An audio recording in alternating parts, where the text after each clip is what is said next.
So what we're going to do is we're going to rank a big summer transfer rumour from every Premier League club. And I'm going to do that with a unique guest. That unique guest is Doogie Critchley. Do you know why you're unique? No. Because 1, I love you. 2, you are the fan of a team that my team has beaten in the last week. Yeah. That is rare. That doesn't happen very often. Man. Everyone beats my team at the moment, Sunderland. But yes, you were worthy winners at the weekend, QPR. I'm positive with that, mate. Anyway, that gloating is done. We are now going to dive into some transfer rumours. No one better to do it with than yourself, Doogie. Doogie has a podcast, by the way, called The Truth, which provides the truth. And so you should go and listen to that. There's a link to that into the description. Right, so here are the tiers. Nice and simple. So we're going to go season defining. We're happy with that. I like it. Might as well. Not for me. Big mistake. Mm-hmm. Comfortable? Comfortable, very. Okay. Arsenal. Lucky Arsenal fans, always first, aren't they? Mm-hmm. Bloody alphabet. Alexander Isak. This has rumbled on and gone around and around. 25 years old, 40 appearances at the time of recording, 27 goals, 6 assists. His contract expires June 30th, 2028. I mean, the obvious question is, could this feasibly even happen?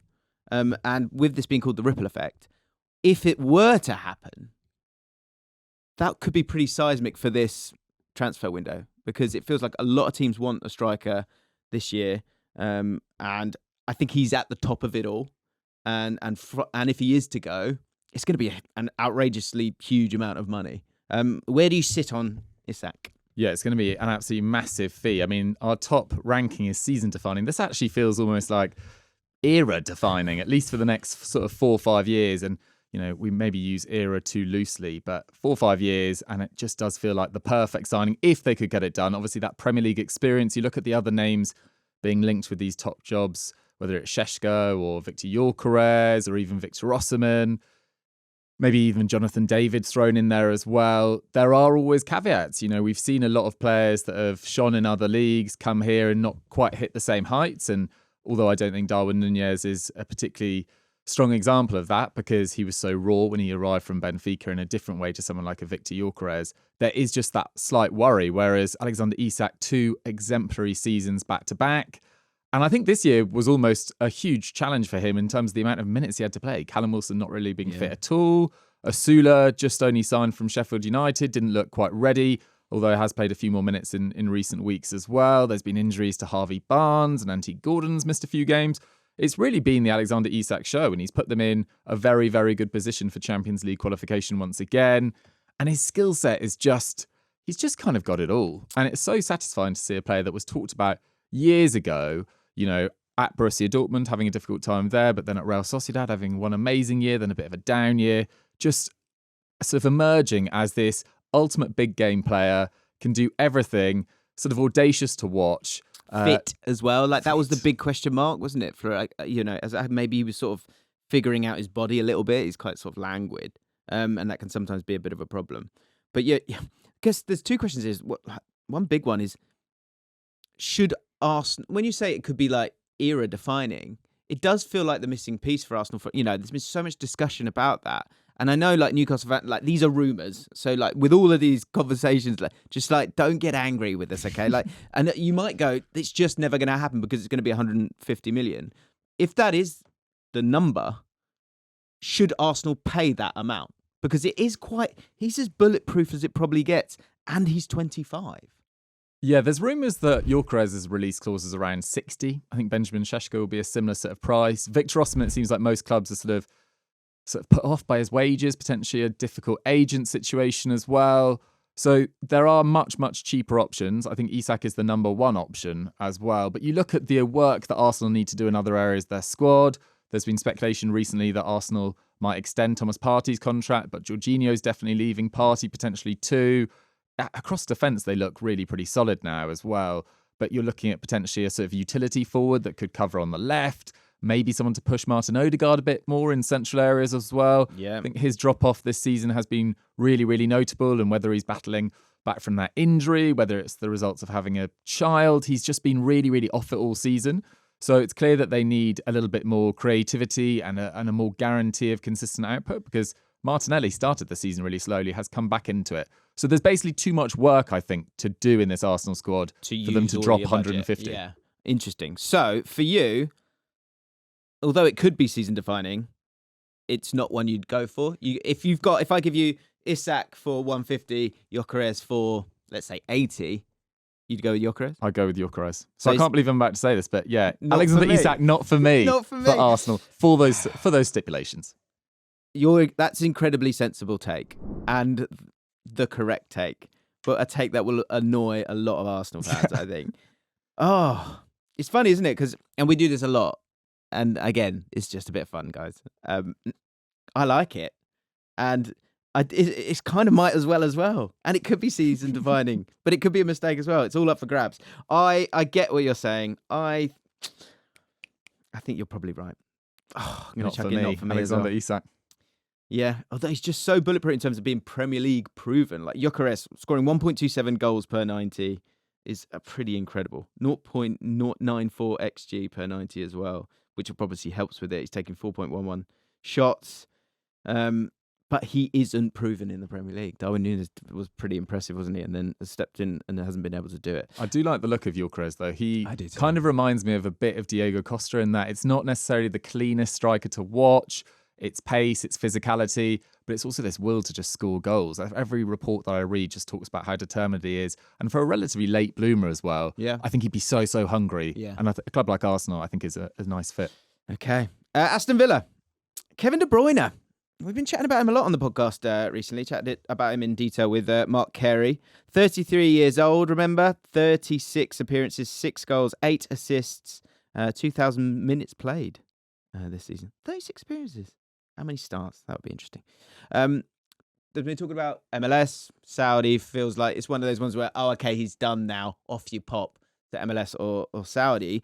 But KDB might be saying, no, I've got 1 year left. And I like the idea of an angry Kevin De Bruyne racing around Villa Park. How do you feel about this sort of new genre of player that Aston Villa are kind of looking at? And also all kind of different, I would say. Like Rashford, Asensio, and Kevin De Bruyne, certainly profile-wise, maybe Asensio's pretty similar, but like personality-wise as well, it feels like they're three kind of different. They've got 3 different vibes to them, but all very high profile. Is that one where that can sort of topple over a little bit if you have too many of those guys, and because you're bringing them in because you can bring them in? Yeah, potentially. I mean, I was looking at it the other day. Their highest wage earners at the moment of permanent players on their books are Emi Martinez, Yuri Tielemans, and Camara, who I think are on £150,000 per week, which is obviously a lot of money, but it's not Rashford, De Bruyne figures, is it? Yeah. So they've obviously got to weigh up where they finish in terms of Champions League football, European football, what tournament they're in. You imagine someone like Marcus Rashford would want to play Champions League football, I would have thought, at his stage of his career. De Bruyne feels a little bit more attainable in that he's a free agent and potentially won't have suitors much higher than Aston Villa, given the fact he's 33, given the fact he's missed, I think, close to 50 games in the last 2 seasons as well. Yeah. You've seen in the last few weeks when he talked about, I finally got my body ready and I can now play consistently in the level I want to. He still looks unbelievable. But can he do it across 25, 30 Premier League games? I'm not so sure. The deal is one where I would imagine it's a free, but the wages will be, as you say, will absolutely crunch into a pulp. I think he's on £400,000 per week at the moment. Yeah, but I guess I can't do the maths right now. But for a player of this quality, who on his day, and I think there's something that is worth thinking about a lot of time, especially with this sort of the way the Premier League's been this year, and I think is still going in that same direction. As the floor is getting higher and higher, and so beating the rest is actually really difficult. So having a bit of a cheat code in Kevin De Bruyne in terms of the what he can provide, and I think someone like Ollie Watkins would obviously love to play with him. I do like it. And I think you could get 2 years out of him. And if I say you get 2 years and 20 games, you're maybe a little bit careful with it. I think it might be worth the money because his output is always so high. You can also imagine, given the way that Villa play quite deep and look to hit breaks, quickly on transition, those through balls through to whether it's Watkins or the next striker they bring in. Kevin De Bruyne picking out those passes is just a step above anything they've currently got. And Youri Tielemans had a great year in terms of his passing, but De Bruyne's just a different figure.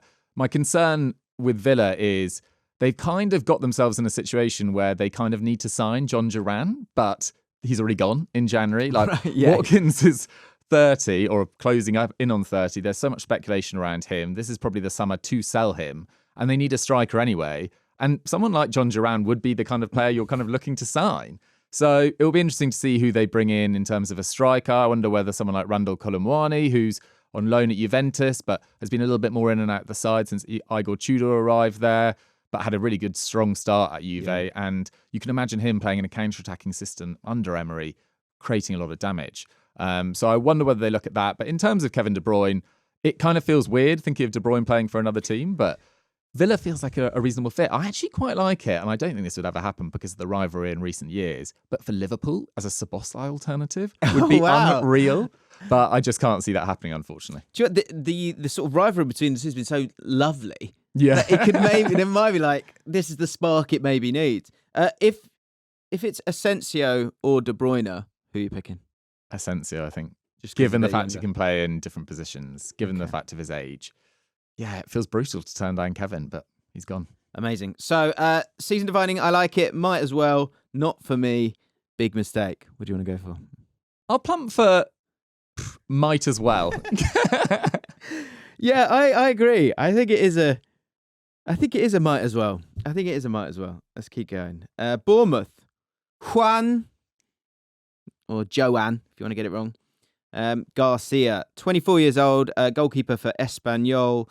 His contract expires on the 30th of June 2028. Has conceded 43 goals. It's got 7 clean sheets this year. The question here is like, there's a lot. Well, first of all, I sort of Googled him to see like all the transfer news around him, and one of the headlines was like Bournemouth join the queue. So it feels like he's one where it's difficult with goalkeepers, I think, to really understand how great they are. Like you need that actual true data set of like seeing them and seeing them and seeing them and seeing them. The question here is like, what happens to Kepa? Because there's a release clause for Kepa of 5 million quid, which is cheap as anything. He's done really well. So to sort of throw that away feels a bit harsh on a goalkeeper. I did look into his FBref and his save percentage was in the top 9%. His passing was really strong, and he's really good at coming for crosses as well. Which I wonder if Huijsen's on his way out. We're going to be talking about him a bit later on. Then having someone who can come and do that, that's maybe the difference between him and Kepa. But linked with Arsenal, I think he's linked with Barcelona as well. Thoughts on this one?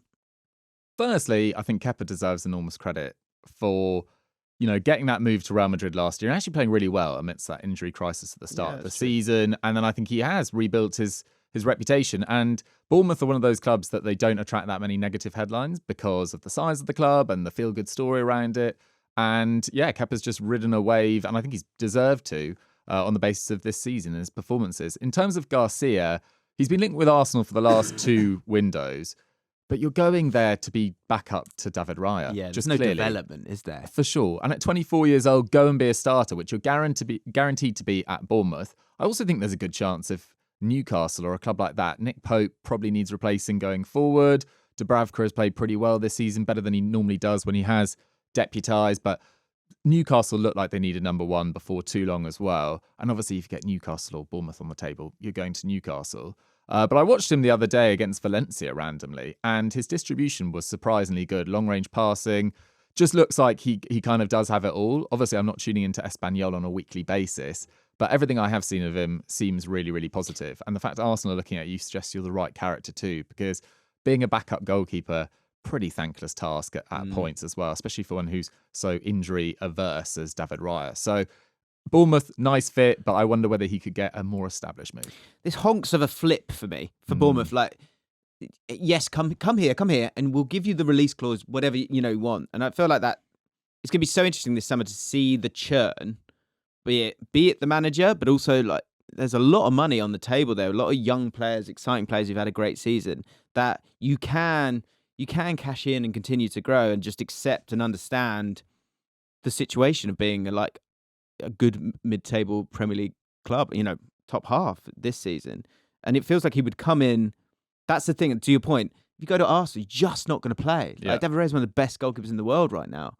So go there, play 2 years there, and then go where you want to. I think in terms of that overall churn, the one thing I wonder about is that this shouldn't be the rumour that we're talking about with Bournemouth, in my opinion, because you've got that feels quite clear. Like Kepa's done well, go get it, 4 or 5 million. You've got yourself a goalkeeper that used to cost 70 million. The pedigree is certainly there. They should be linked with other players because it feels quite clear that they're going to lose Huijsen, they're going to lose Kerkez, they're going to lose maybe Kluivert, maybe Semenya, like so many names because they've been so impressive. So it feels like a big mistake for me. It feels like not wasted energy, of course not, but like you've got something right there for me. And in terms of filling up the tiers, I'm going to go with big mistake. And it's not about him as a player. It's more about this is a rumour feeling a bit odd. Yeah, and use of funds, exactly. Let's say you spend 50 million on him. Okay, you might flip him and it might be fine. But that's the one thing that's interesting, I think, with a lot of mid-table clubs is using the reputation of a player to your advantage. Maybe Kepa's reputation to get him in for the season is great, but will you ever be able to sell him for good money?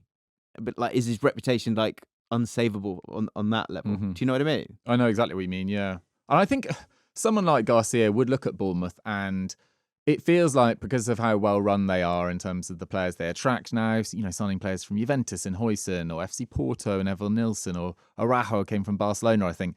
Bournemouth are now kind of on the map. Yeah. And despite having a very small stadium and not being the biggest club traditionally in the Premier League, I think people are attracted by the Bournemouth project. The fact that Michael B. Jordan's like a stakeholder in it. They're kind of like an attractive club to join right now as well. So, yeah, I think he might be interested in that. I can just imagine better offers on the table because there are a lot of clubs that need goalkeepers. And as you say, I'd be lining up that left-back replacement in particular. I feel like Kerkez is just a guaranteed move. Okay. So I went for big mistake. What are you going for?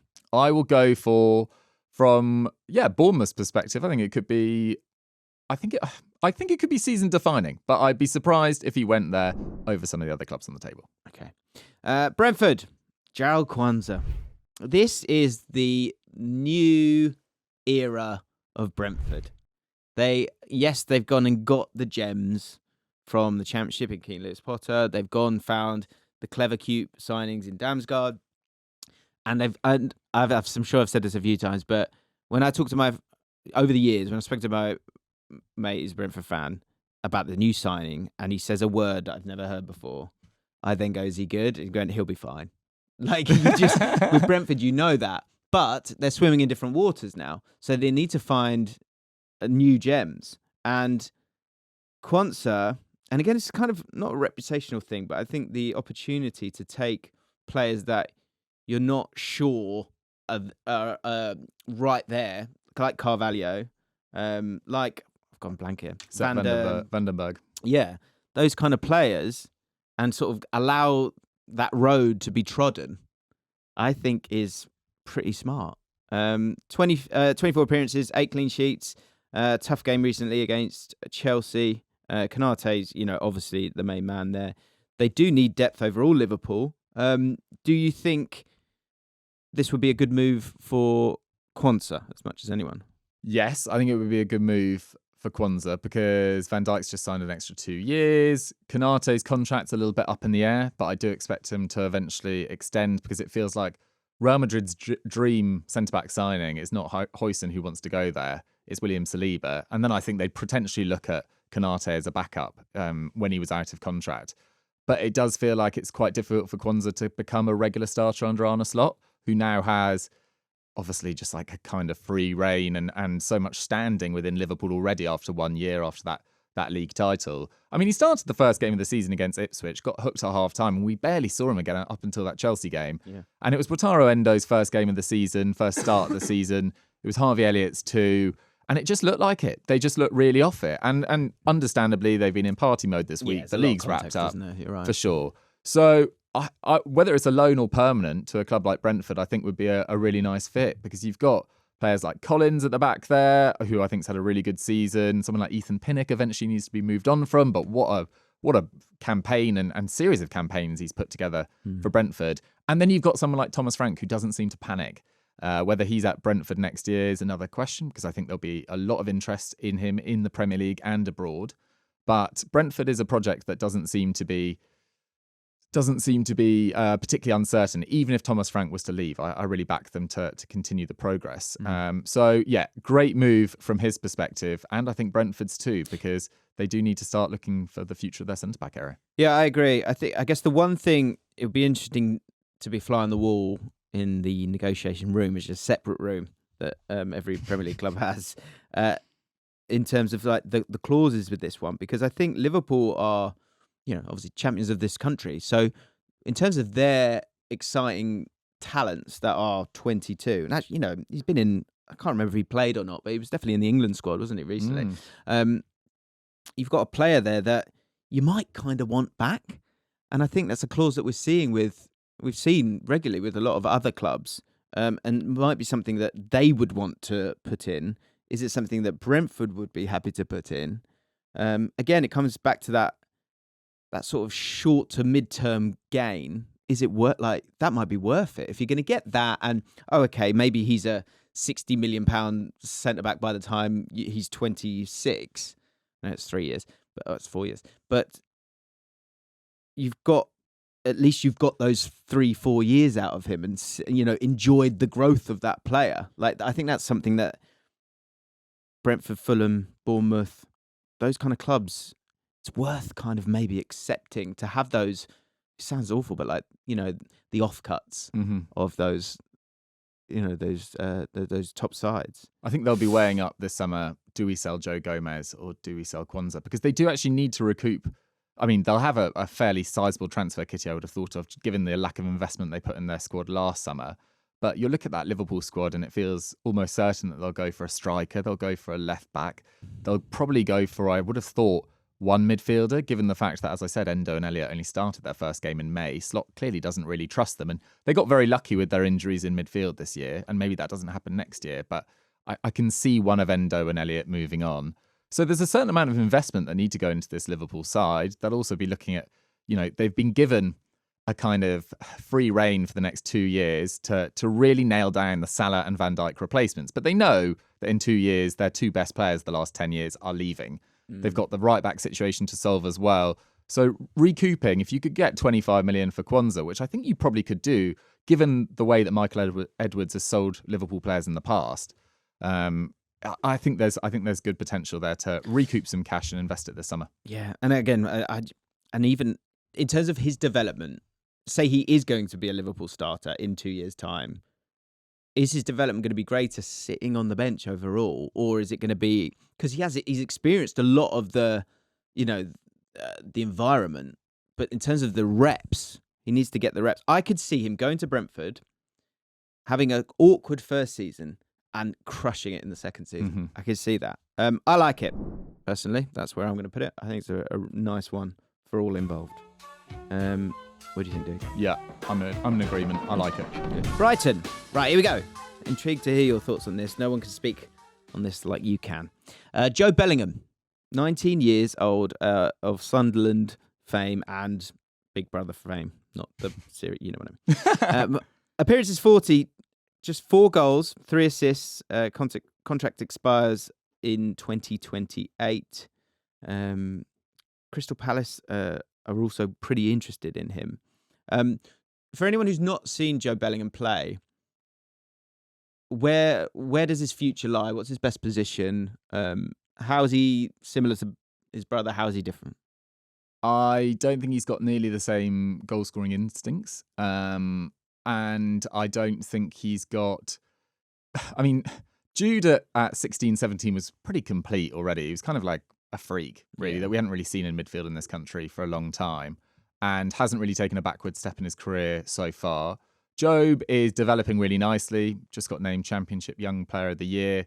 That was, a really impressive feat and faded quite significantly in his first year at Sunderland. This year, he's played much more consistently, I would say. I still think he's slightly suffered in the last 2 months or so amidst this real dramatic collapse in form from Sunderland. We've only won 2 of our last 10. We've lost 5 in a row. We've only scored 1 in those 5 games. Our form going into the playoff semi-finals, I don't think it could be worse. And I don't think a side has ever been promoted in this level of form. So yeah, you are bottom of the form table in the Championship. It's pretty concerning, really, coming up against a Coventry side that are bang on form with this amazing story of Frank Lampard. And their midfielder, who I saw this morning, just hit a 180 with the first 3 darts he ever threw. Like, the momentum's with them. Wow. It's a crazy story. Go look that up. But in terms of where I wanted to see him go next, if he was to leave this summer, and I think he is more ready for a move to the Premier League than a Chris Rigg, who's also been linked quite consistently as well. Due to physical elements, yeah, maybe? Physical. And I think Chris Rigg has faded quite significantly in the second half of the season. I think you can bully him a little bit more. Whereas Joe Bellingham, physically, is just a monster in the middle of the park already. I mean, I think he's about the same size as Jude, carries himself really well, is relatively composed in possession. But he was being linked with Man United 2 months ago. And I was just like, please don't go to Man United for your own sake. It felt like Jude was ready to... I mean, Dortmund still felt like a big move, but instantly arrives at Dortmund, got the personality to dominate that dressing room, almost too much at times, in terms of his temperament sometimes. Went to Real Madrid, same thing. But Man United is just a graveyard of players with ambition and potential. I'd much rather see him go to Crystal Palace, playing alongside Adam Wharton. That's an amazing mix of talent. That was my next question. Have you got? Do you see him in a sort of 2? Mm-hmm. And because I think he can. Like, I've seen him play up front against QPR last season, but I've also seen that sort of left side. Sometimes picking up the ball, sometimes driving with the ball. Do you think is his superpower to sort of be there and drop in, or is his instinct to drive forwards? I think driving for sure. Driving for sure. I think Dan Neil is much more of the composed passer alongside him, and has had a really decent season as well up until recently as well. But playing alongside Adam Wharton, who is just not a dribbler, who's just this amazing forward, one-touch, sees passes instantly, I think that's a really nice combination because Joe Bellingham, when he opens up his legs, he really does churn up ground. And he's a really, really exciting talent. I mean, for Brighton, they've signed a number of midfielders in the last 2 years. They've played 8 DMs this year, at least something like that. It's like it's insane. Their injuries have been crazy. But I suppose you kind of want to back players like Matt O'Reilly, maybe. They haven't really replaced Pascal Gross, and Pascal Gross and Joe Bellingham have a completely different style of players. But I think he's a more natural fit at Crystal Palace, to be honest. I think with the security of a back 3 behind him as well, I just like the options of him driving forward, linking up with Eze and Ismaila Sarr. Because it feels like Eze, again, a player that about a year ago, it felt like almost certain to move at some stage. Now I quite like the idea of Eze staying around there a bit longer. Yeah. I think he had a slow start to the season, but he's really come into it in the last few weeks. So maybe a big mistake for him, like you say, with the depth of quality that Brighton have there. I think it's a not for me. For me. Is it not for me, for you? I think big mistake. Oh, both from his perspective, just because there's so much competition there. I didn't even mention Mats Vifa, who's had a really difficult campaign with injury and a few disciplinary issues as well. But I think Palace is the one to go to, so Brighton fans might not love that. Yeah, I agree with you. I think there's a clear space there for him, and he needs to continue his development and have minutes. Chelsea. Jamie Gittins, 20 years old, 46 appearances, 12 goals, 5 assists, contract up in 2028. Arsenal have been sniffing around as well, along with Bayern Munich. I think I heard about Newcastle at some point as well. Chelsea are clearly after a left-wing option this summer with Mudryk out and Sancho's future still unknown, looking to add a direct and dynamic winger who suits Maresca's system. He's certainly that. Gittins averages 5.52 progressive carries per 90, 3.07 carries into the penalty area per 90, and 2.51 shots per 90. He's not exactly like Madueke, but what he certainly has, and a friend of the podcast, Harry Brooks, has sort of coached him in the past. And really? Yeah, he's a fantastic one-on-one coach. And when you watch Jamie Gittins, it's all the things that Harry loves in a player. And he could, if he comes to the Premier League, he will be so many people's favourite player like the stepovers they make defenders shudder. And it's a real trademark of his ability to do these lovely stepovers, which you don't really see much anymore, and then cut onto his right foot and put it in that corner. That is his trademark move for me. Always looking for a nutmeg as well, which I think which again, I think people will really, really enjoy. But will he get kind of lost or eaten up at Chelsea? It is a tough place to go and play football and thrive. Absolutely. I mean, yeah, the amount of players that have struggled there, whether it's Nkunku or Mudryk or João Felix, etc., players with more experience, and not in the case of Mudryk, but the other two, than Jamie Gittins. But you look at Jamie Gittins and how he particularly responded in the biggest games this season, scoring against Gladbach and Bayern and Leverkusen. He also scored at the Bernabeu against Real Madrid. Big moments. And he was playing in a Dortmund side that were really, really struggling in the first half of this year, had lost so many top players of the last few years, most notably and most recently, Marco Reus, who was a big part of their creativity. Julian Brandt started the season really slowly, and it was kind of get the ball to Gittins and let him run. And Serhou Guirassy took a tiny bit of time to get up and running, and now has gone off like a steam train in recent weeks as well. But it was Gittins that was carrying most of their attacking threat. And this was his first year of playing regularly. Well, that's it, because I think he's figured himself out as a player. He knows what he is. He knows what he's good at, and I don't think he's apologising for that anymore. It feels like he seemed a bit timid for a bit, and I think that's something at 20 now. There comes a point where you see it. I asked Oscar Bob this, like he'd got his chance, and sort of I was going to interview, and I'd watch people interview him, and they were all going, "Can you believe you're training with these?" And I was like, "Look, I'm going to have to ask you some of those questions, but." You also you wouldn't have got to this point if you didn't have that eye of the tiger of wanting to be the guy. And I think at some point there's a moment where you go, we're all just people here, and I've got a career to create. And I feel like for him to do what he does and to sort of have that flair and show it off, I think he's now really figuring out who he is as a person. I think that's huge if you're going to move to the Premier League and do well. Yeah, because it's going to be it will be quite probably more high profile a move than people will be thinking about right now, because he's going to go to one of the big guys. 100%. And if you sign a player from Dortmund, massive stadium, second biggest club in Germany traditionally, that's going to generate headlines. This is a guy that can play for England going forward as well. Came through Man City's academy. There's so many storylines around him. And I think people would be rightly excited. I think there is potential to add another left winger in that Chelsea squad. I mean, you're not quite sure what's going to happen with Mudryk and the allegations about his drugs ban, etc. So we'll wait to see what happens there, but they might make a huge loss there. I don't think Pedro Neto has probably excelled as much as a lot of people thought he would this season as well. But adding Jamie Gittins and Estevao in the same summer, there's a ridiculous amount of talent at Chelsea, and it's a difficult place when all these players are trying to work themselves out and establish themselves in the team and the pecking order, etc., to thrive. So I don't love it for Gittins in that sense, but I love the fact that he could move to the Premier League. Agreed. I couldn't agree more. I think it's, look, sometimes we're for Chelsea, I like it. Also, no, for Chelsea might as well, because they do have talent. For Gittins, it's not for me. It's a not for me. But I mean, that's the QPR fan probably talking about Chelsea here. Who knows? Crystal Palace.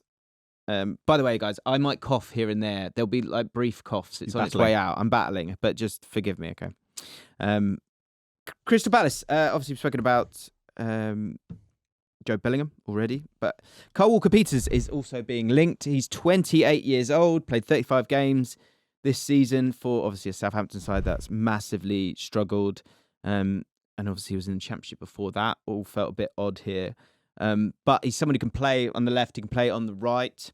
I think you'll like this, but I think you're not overwhelmed by it.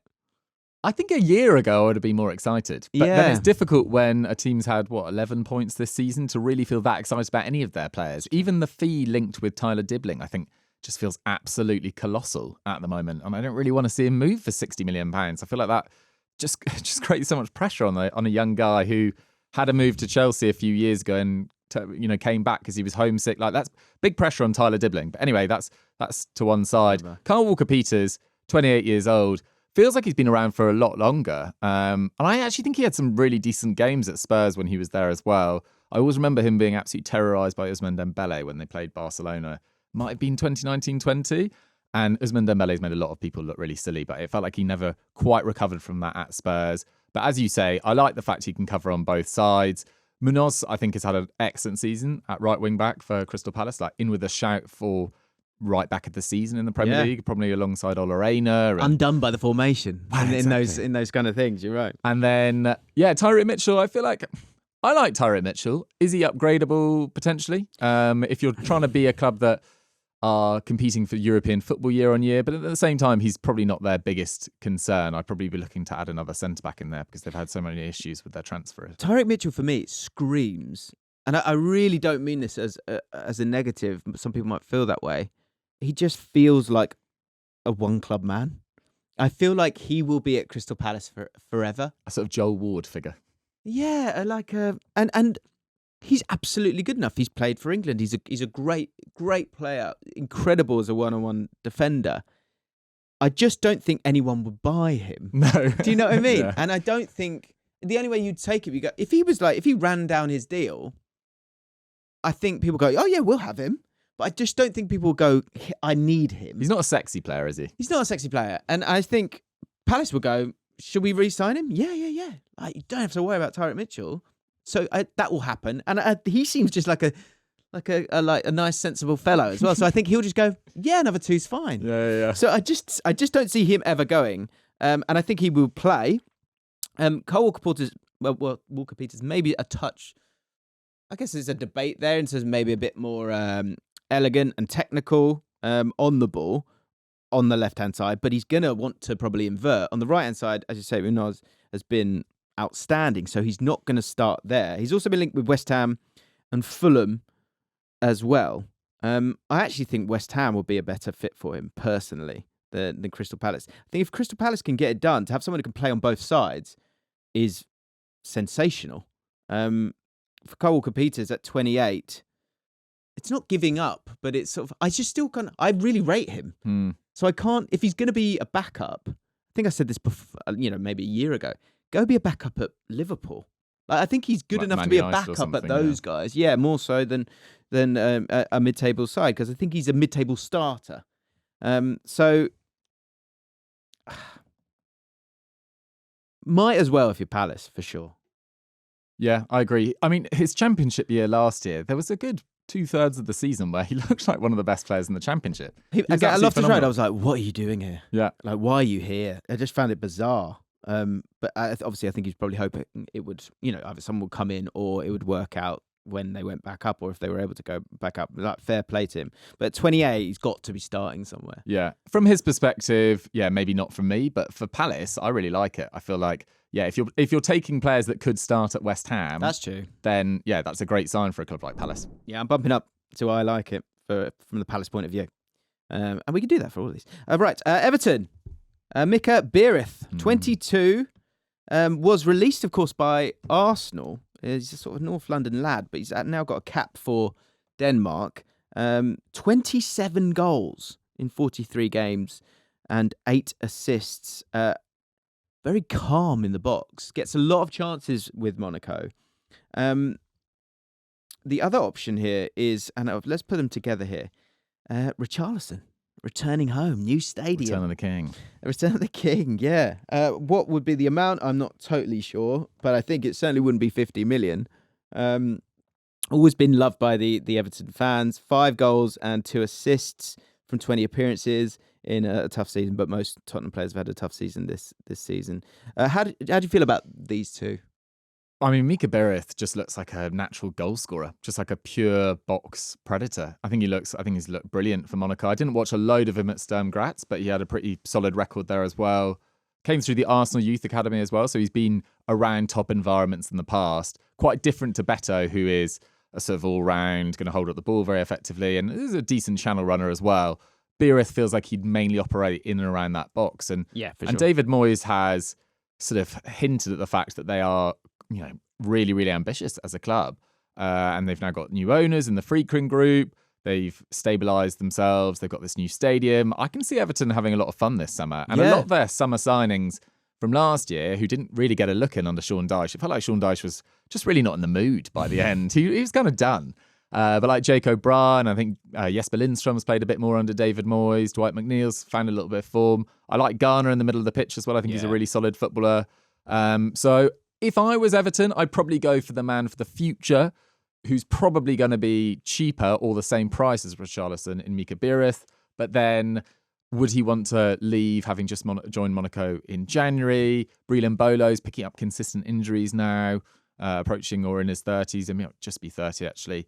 So I think Monaco will want to keep hold of him, and they generally sell at a reasonable price, Monaco, but not after 6 months. I think they'll want a full year. And he also might think, going from Sturm Graz to the French League in Ligue 1 to the Premier League in the space of 6 months, quite a big leap. Maybe just do a year in Monaco. Yeah, I feel like there's another year needed here. But I guess whilst you're hot, you probably want to you might want to get yourself back to the Premier League. Who knows? Richarlison is interesting because he's obviously had problems with injuries. He's 27. Like, he's young. If you can, and I think David Moyes alluded to it recently, that he's got, Everton can spend. Like the first time in a long... I think it's like 8 transfer windows they've basically not spent. Can you get both of those guys? Let Richarlison maybe be the starting man initially for that first season.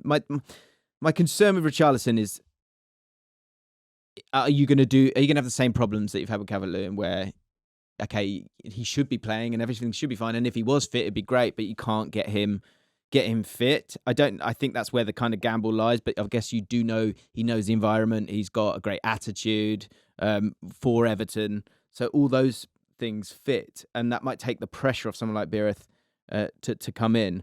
I don't feel like Biereth is an Everton or a David Moyes striker. It's not the first thought I have in terms of the way that he plays. But I think like you say, that composure in the box is incredible. I saw one goal. He's chested it in the penalty box, surrounded by players, and was calm enough to let the ball bounce first and then put it in the corner. Like, it's little weird things like that really stand out for me. It's not for me, I'll be honest. I just don't think he would fit what David Moyes wants to do right now. I think Richarlison might as well, because there's a quality there. But Biereth, big mistake, I think, for me. Fair enough. Yeah, Richarlison, I think, would be welcomed really kindly, because they'll have sold him for more money than they bring him back. And he was also just unbelievable in so many relegation scraps for Everton. It didn't seem to matter how well he played throughout the season. He'd always, like Jordan Pickford, turn up in the final 2 months, and he was amazing. And also, on the question of do you sign both, you could also hypothetically play Richarlison on the left if Biereth suddenly hit a lot of form. I wonder if you could get a loan for Richarlison somehow. Yeah, take him off the wage bill. And then you've got Njai creating chances, James Garner creating chances, Jack Harrison, Dwight McNeil. Suddenly you're like, oh, maybe Everton are a side that can finish 10th consistently, which, sounds like a dig, but they haven't really been there in the last few years. Yeah, I think that's a step forward. They need some pace in that team for sure as well. So can Richarlison provide that? Can he stay fit? That's a big one for me. So it is a gamble. If there was another tier saying big gamble, I'd pop that in there. Fulham, Kiernan Dewsbury-Hall. Remember him? Like a year ago, stock was high. Went to Chelsea. It was, it feels like a bit of a Drinkwater moment, doesn't it? It's like when he signed, you were like, is he going to play? No. Like, why is he going there? 26 years old, so he's in his prime, linked with Fulham. So I guess and we've touched on this a lot with Fulham, and I like their strategy. Again, I think they were one of the first guys to get it. Will Fulham continue to recruit from top clubs and take players that they don't want to good effect? Heavy Arsenal links over the years. ESR, Nelson, Iwobi. Obviously, Iwobi came from Arsenal, but had been at Everton prior to that. Harry Wilson, Pereira. Leno, so many players that we're talking about that have been in those upper echelon squads. Dewsbury-Hall, what an odd transfer that's been. The question, I guess, is how much has that affected him, and why has he played so little? I think purely competition, really. You're competing with... Quality is there, especially in that centre midfield. Yeah, I mean, it felt like Maresca, all the signings that they brought in last summer, there's very few that have really become key men. It's kind of the signings that arrived in last year or the year before that have now had time to develop, the likes of Enzo Fernandez, Cucurella, etc. And when Lavia's fit, there's even more competition for those midfield spots, or if he's going to play as a 10. I mean, João Felix left in January and he's still no closer to the first team in the Premier League. So it doesn't really feel like, and Chelsea might be playing in a competition above at least, maybe even 2 competitions above. So he's not going to get minutes in the Champions League. You've got to leave right now, especially at his age, 26. And he was phenomenal for Leicester in the Championship, let's not forget. Yeah.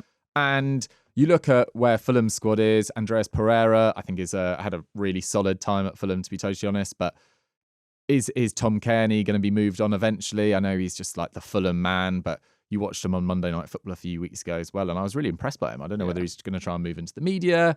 And Sasa Lukic and Sander Berge behind, that's a really solid duo, but in more favourable games, maybe you change up the formation and you play more of a 3 and Dewsbury Hall enters the mix. I think he'd jump at the chance to go to Fulham. And I don't know whether he would jump at the chance. I think Chelsea would be very willing to sell him. And Fulham, I think it's exactly the sort of target they should be going for. So I'd be very, very excited about this. I do think he's got a real ability to dribble with the ball and then pick out the right pass at that time as well. Yeah, I'm trying to figure out where he'd play in that Fulham team. Is he alongside Sander Berge, or is he one of the 10s? He's kind of done both at Leicester. Yeah, maybe instead of Pereira, but then Pereira's dead balls, etc. I mean, I remember putting this on Twitter a few months ago, maybe, just like trying to predict who every top club would go for or what position they go for. And I think I suggested that Fulham would look at a right back, and they came back and we were like, we're happy with Castagna, we're happy with Tete as backup. They were all like, we need an elite winger, because they're still, not messing around, but Williams back there, and it doesn't feel like they've got a real source of goals from outside, although I think Iwobi's had an amazing year. Anthony Roberts is essentially a winger, is he, on that left-hand side? Yeah, exactly. So and let's see what happens with him this summer, although it does feel like Liverpool are moving more towards Kirkes. So maybe they'd be looking for a more natural winger than spending big on an attacking midfielder, but Dewsbury Hall, I think, would be a really nice pickup. Yeah, I'm not sure. It's not... I think I'm a bit sort of stuck in how sort of Silva's playing. I guess the decision needs to be made. It's like, yeah, again, like, who are you, Dewsbury Hall? Are you a 10, or was it a 10 because of that system and because you're playing in the Championship? Whereas in the Premier League, you're actually going to need to be more of a, not battler, but like more of an 8 than a 10. Might as well for squad depth, but something's pulling at me saying not for me. I'm getting Conor Gallagher to Palace loan spell vibe. Really? I'm not sure he's that good. Really? I like him. Interesting. Okay. Let us know in the comments. We have comments on Spotify and on YouTube, so dig in. Liverpool. Milos Kerkez, 21 years old, 38 appearances, 2 goals, 6 assists, 9 clean sheets. Contract's up in 2028. This feels like it's done. It feels like that with some transfers now, doesn't it? Like, obviously, Trent's in the front of my mind, of course, with it being Liverpool and things like that. But we just knew, like... And it's actually, sorry, I'm talking about Trent like he's gone to Real Madrid. It's not even done yet. What do you think about Kerkez to Liverpool? This feels like... It feels like it's guaranteed to happen. Do you like it? I do like it. I do like it a lot. I think he's had some absolutely exceptional games against the best sides this year. I remember when they beat City, I think it was 2-1 in November time. Correct. And Kyle Walker, I think it forced him out of the league, how dominant Kerkez was on that side against him. It was just frightening. Kyle Walker was giving him 4 yards. And Kerkez would just burn past him every single time. I think Kyle Walker backed his recovery pace, but it just wasn't there. And I think his delivery's good. I think he's a much better age than someone like Anthony Robinson, although I do think personally Anthony Robinson is a more complete footballer at the moment, given the fact that his defensive numbers, Anthony Robinson, have always just absolutely popped as well. Yeah. But if he was just 3-4 years younger, that's why I think he's perfect for Fulham right now. Yeah. I suppose the Kerkez question comes into, who are they recruiting on the right-hand side? Are they recruiting a starter? Because if you've got Connor Bradley, whose game's mainly about dribbling as well and picking up the ball from deep, etc., and amazing intensity of defending, etc., then maybe you'd look for a more natural passer from right back. It feels like the names they are linked with to replace Trent is like Jeremy Frimpong, who's almost like another winger. Yeah. And if you've got Kerkez on one side and Jeremy Frimpong on the other, I'm getting a bit concerned. Yeah, you're getting in Salah's way as well. Yes. So I'm intrigued about who they eventually get in at right back. Maybe they get in a more backup sort of idea and let Bradley fly, but Bradley's picked up a lot of injury issues this year as well. So I think they'll probably go for someone that is of a similar level, if not slightly ahead of Bradley, maybe at a different age range as well.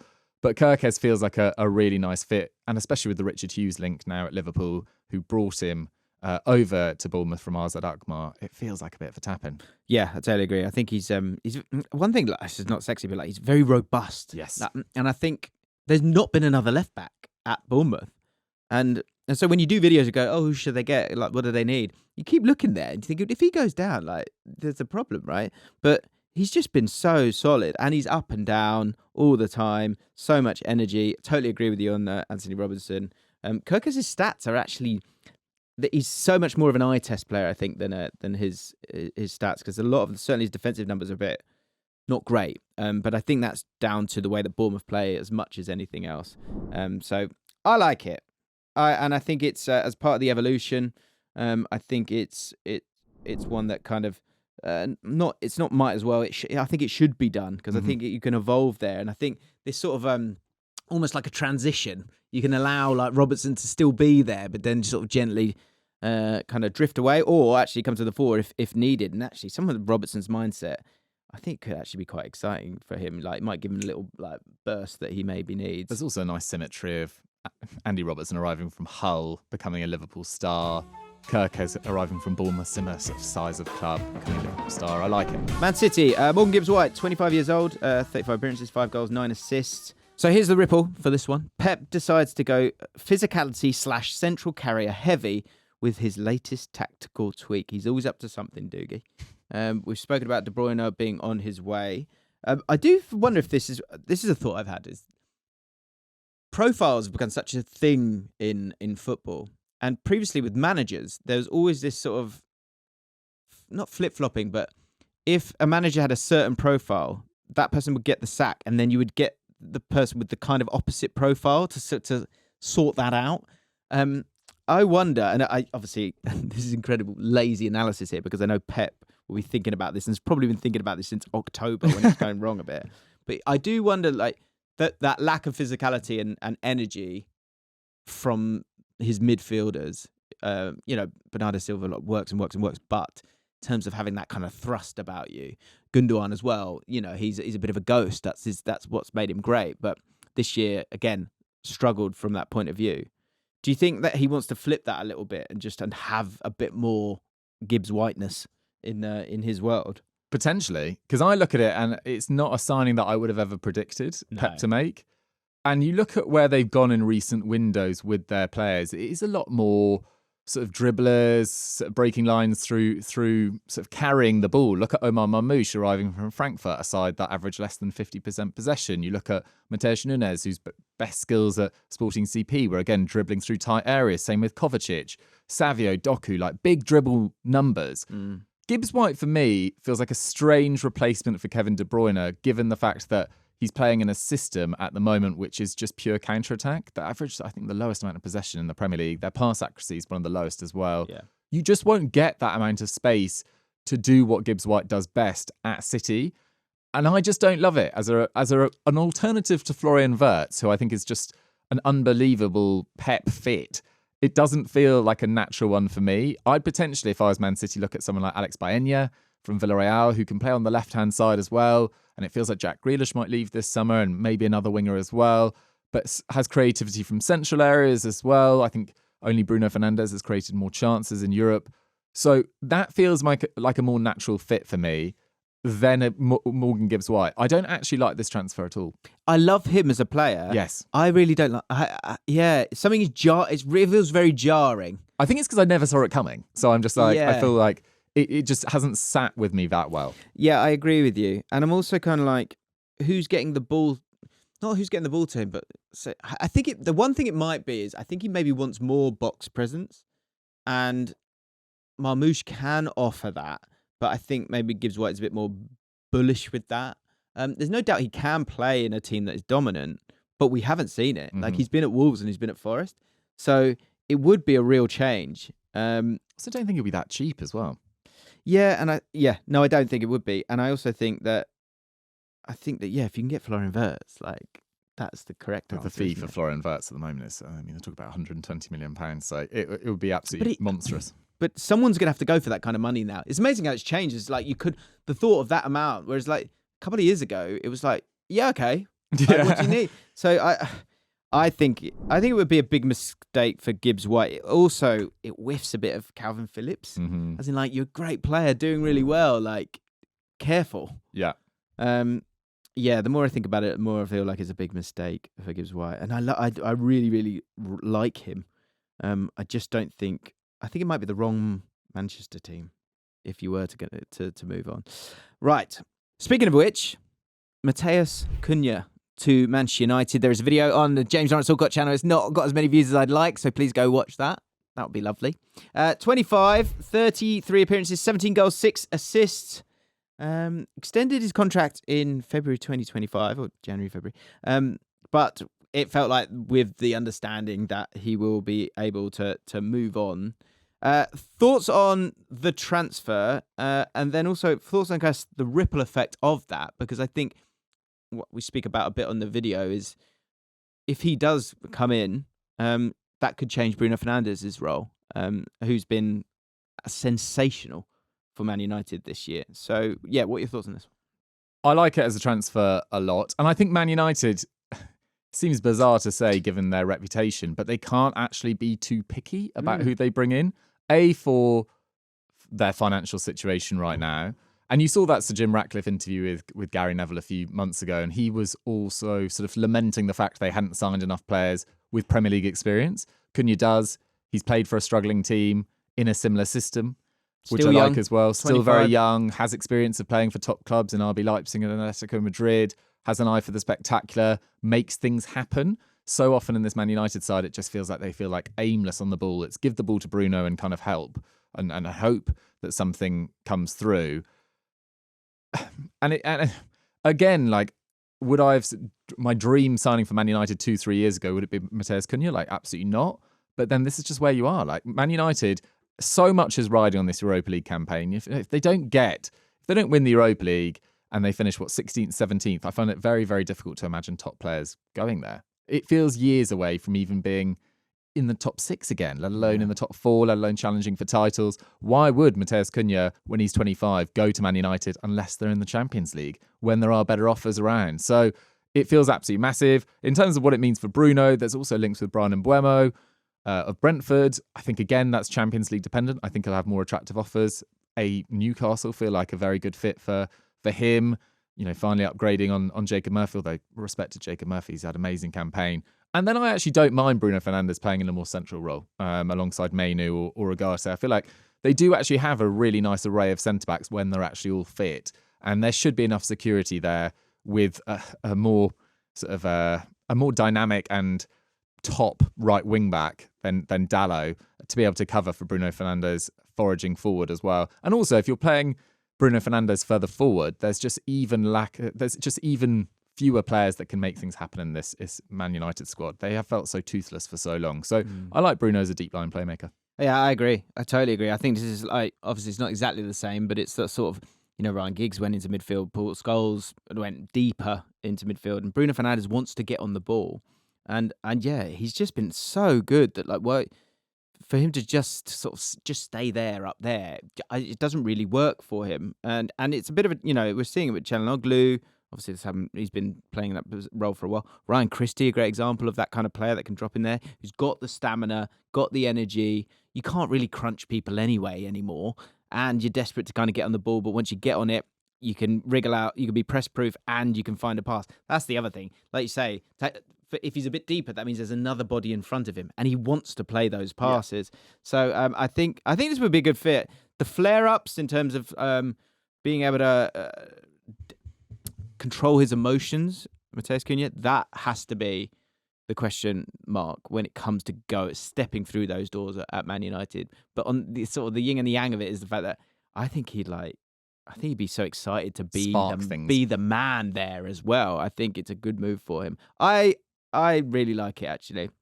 I think, again, in terms of the waters that they're swimming in, if it doesn't feel like a fluke this year, what he's doing, it doesn't feel like just form. I think he's got, as I say, the side of the personality that it could blow up a little bit, but it's also a side of the personality that allows him to play with a bit of flow and look to affect the game without fear. So I'm close to thinking that could be season defining. The more I think about it, the more I like it. And in terms of the players they can bring in, I think it's as good as you can get. So I'm going to go season defining. I like it. I also think he could play in all three of those attacking positions up front as well, which is just great versatility. Yeah, true. Newcastle. Dean Huijsen has been linked with a few teams.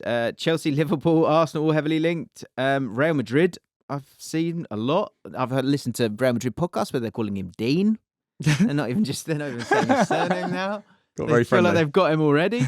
Obviously, he's been sensational for Bournemouth this season. This is why I had the season-defining tier. I think if they get him, I think they're two. You're not gonna like this. They're 2 players away, and being fortunate with injuries away from having a title charge. I think they're moving that way. I shuddered. I was struggling enough with the Carabao Cup. No, I think because if you think of that first team, if everyone's fit, and just add a few more just to help with the depth. Obviously, you've got Champions League, and you've got to deal with that. And I do always, and I said that last season when I said Newcastle I thought would struggle a little bit, which they did because the ability to deal with both. But I do think they're getting there, and maybe not next season.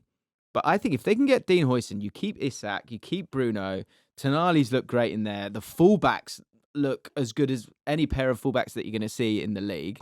Harvey Barnes scores goals. Anthony Gordon is a really, really good player. I think you've got title contenders there. It's certainly in the next 2 seasons. The great thing about their first 11 is it's a great age. Most of the players that were slightly beyond it, like a Kieran Trippier, who was so crucial when he first arrived, has been moved on by Livramento. Jacob Murphy has had a phenomenal season, but it feels like they will sign a right winger this year. There's Joe Willock sitting on the bench. There's Lewis Miley, who hasn't even played really. Like there is so much depth there all across the team. And if they sign a backup to Alexander Isak and keep Alexander Isak, which I really do think they will, then it's not outside the realms of possibility, for sure. Because you're looking at a Liverpool side that Trent is already leaving. There's going to be so much change, I would have thought, at Arsenal, at Man City. You're looking for players to bed in. Newcastle would have had a really, really impressive final 4 months going into next year. So with a couple of key additions, they need to get up and beyond 80 points, which is a big step up on where they are at the moment. True. But yeah, I do like Dean Huijsen as a fit there as well. Fabian Schär, I think, has been phenomenal for them for a long time. But it's not going to go on forever. And you look at Sven Botman on the left-hand side, has had some injury issues as well. Dan Burn's still there. They do need a top centre-back. And if I was Dean Huijsen in the Premier League right now, and it's difficult to say when you're being linked with Real Madrid, and maybe he does think, I could go and be Van Dijk's partner at Liverpool, and maybe I could go and displace William Saliba or whatever, which is not going to happen. But he'll have that belief. Once you're linked with Real Madrid, you've kind of peaked, especially as a Bournemouth player. But I think Newcastle is a really clever fit from him because I think he'd go in there and be an instant starter, and then, I say then be sold in a few years. Newcastle have such an image of themselves, as they should, massive club, that they don't want to be a feeder club for other ones. So you go to Newcastle, maybe there's not a situation in 2-3 years where you move on, but according to you, there might be a title in his pocket. I think, why not? I think it's a huge one if Newcastle can get that done. Huge. Forest, Nottingham Forest. Jack Grealish, 29 years old. He's definitely going somewhere, I think. Enough's enough. I guess first question is, has it worked? Got himself a treble. He's had some lovely beers on buses. But it's been a funny one, isn't it? Because, I'm looking here, I'm seeing the word maverick attacker. And he is that. There's been so much talk about kind of that being lost a little bit. But we talk about the sort of jarring nature of Morgan Gibbs-White going one way. Him going to Forest, does it jar the same way for you? No, I think it's a really nice fit as a Morgan Gibbs-White replacement. I thought he was so impressive under Lee Carsley in his England reign, playing more centrally. And I don't know what's happened at Man City. I don't know why he plays so little, but he's got to move on. And in terms of whether it's worked out, I think it's very, very difficult to paint it anything other than a failure, really. I mean, not for his trophy cabinet, not for some moments that he provided, particularly in the back half of the 22-23 campaign, but for £100 million signing, it hasn't hit. It really hasn't hit. I mean, still now at peak age to not be anywhere near their first 11, really. And the amount of wingers they've signed since he has arrived in Savio and Doku, etc. Yeah, he's got to move on. We actually had this debate in the office 2-3 months ago, and I was talking with Joe, and he said, I think the highest standard of team that he could join is Fulham. And at the time, I thought, wow, I thought that's absolutely mad.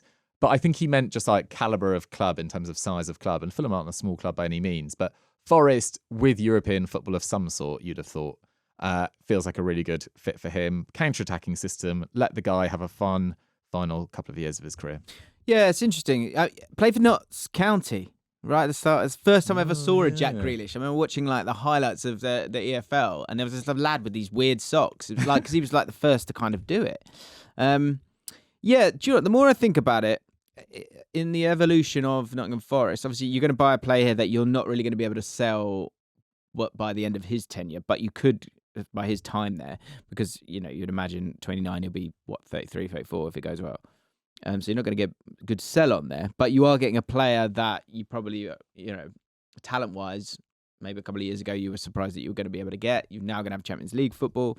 And also, again, in terms of maybe evolving how they play, which I guess is a dangerous thing to do, but say they don't, you can see him defending quite comfortably in a low block because, there's not the same energy that you need in a more central area, as you say. But if they do win the ball, to have someone like that, he's great. But also, I think if you're looking to develop it, you'll be able to bring in some really exciting players, keep the ball that little bit more. He is a maverick attacker. So you've got that option of someone in the final third being able to, break down a team with a bit of brilliance as well and be the guy who gets on the ball all the time instead of sort of just being part of the machine. So I do like it. It did jar with me initially. But now we've talked it through, I think maybe you're right. I'm going to just go...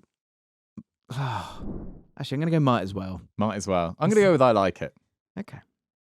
Next up is Spurs. Mark Gay, 24 years old, 42 appearances, 3 goals, 2 assists, 15 clean sheets. Other teams such as Chelsea, Newcastle and Liverpool all interested as Gay enters the last year of his contract. So... I guess the question when it comes to Spurs is if Ange stays or if Ange goes, is Mark Gay a great signing either way? I think so. You look at how he's played under a series of different Palace managers, the fact that he was so good under Southgate for England, England's outstanding player at Euro 2024. And I don't really say that lightly as well. I think he's gone under the radar this year in a whole Palace defence that had to be rebuilt almost twice after Chalobah left in January as well. Joachim Andersen departing, the way he's kind of eased Maxence Lacroix in, who I think has been excellent since sort of September sort of time. How much did he cost? Who, Maxence or Mark Gay Gehi? Going into his last, yeah. What's a good deal for Spurs here? £40 million? Yeah. I don't think Palace sell for less, even though he's in the final year. I mean, what did they turn down last summer from Newcastle? Was it about 60, 55? It was 70. So apparently it was 70 in January.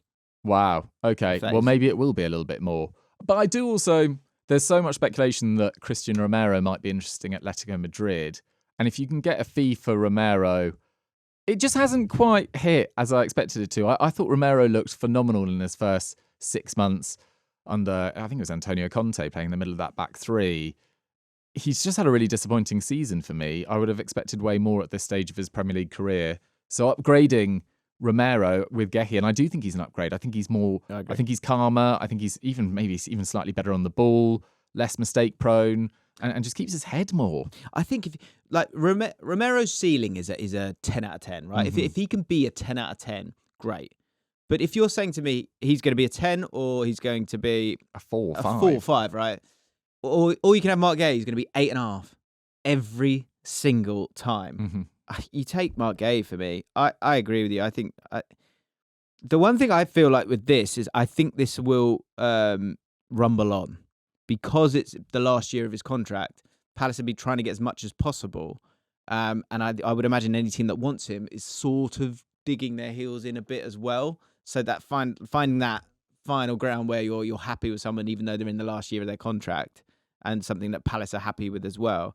I've got a bad feeling that this could rumble on, but I'm I know nothing about transfers. I think Romero as well, he just feels like he breeds a bit of panic in that Spurs squad, and they are the kings of panic. Like, often they seem absolutely fine in games, and they get so flustered and they can see gluts of goals, or there's a red card or a stupid yellow card, and momentum just switches. And I often think Romero's at the heart of it. Whereas Mark Gehi, unless you watch full 90s of him regularly, you barely notice him, but it's a compliment sometimes. Yeah, totally. He's just doing his job. Yeah.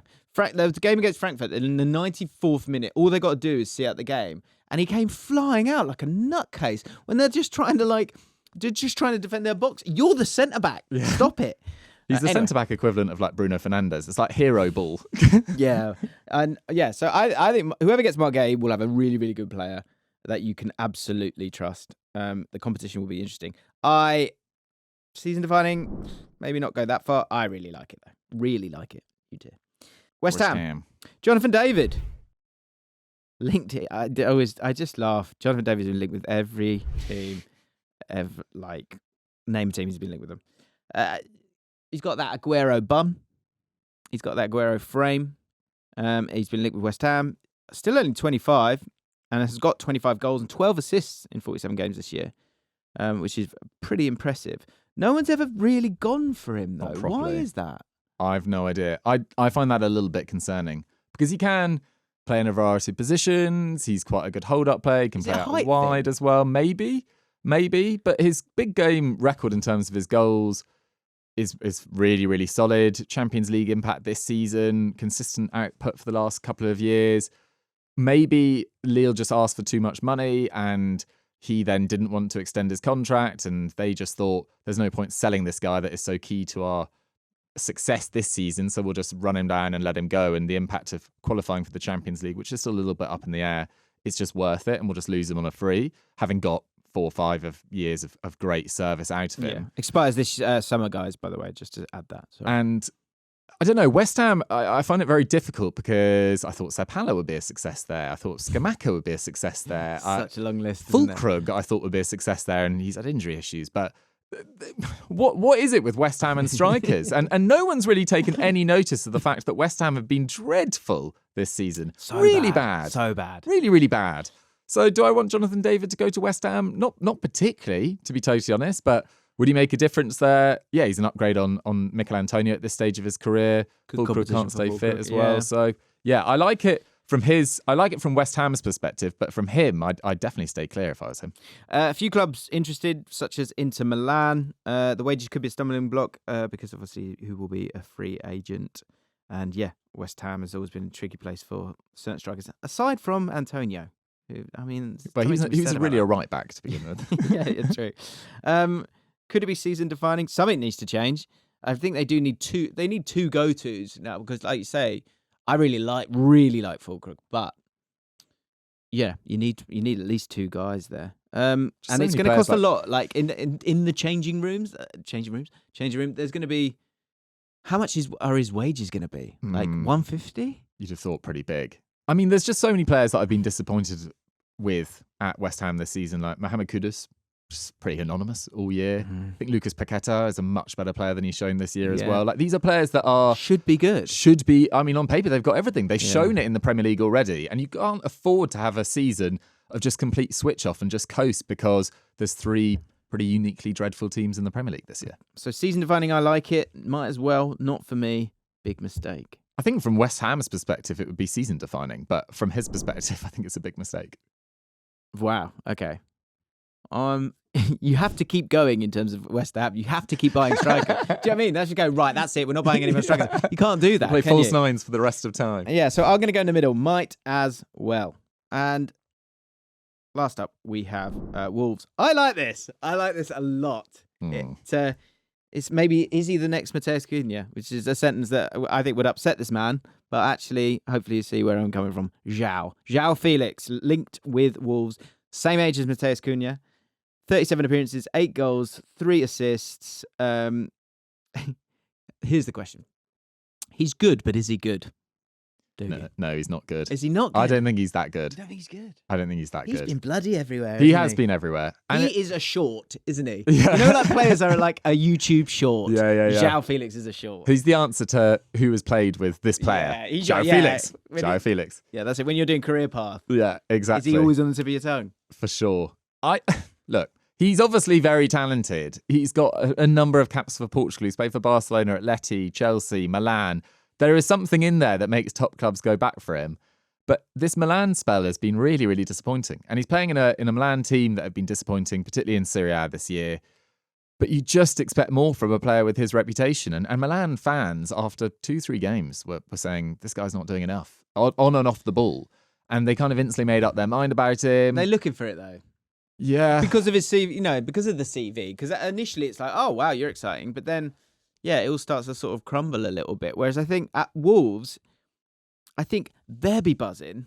And I think he'd get the love that he maybe kind of needs. And, obviously the Portuguese connection there. So that will be homely. And he'll be the main man. I could edit you an amazing compilation of João Felix in the last 2-3 years. But they are moments. Yeah. They are like 1-2 minutes of 90-minute games. He just doesn't have consistent impact enough across games. And I think in the Premier League, I don't think he's got the physical impact as well. And he just drifts. He drifts in games. Fair enough.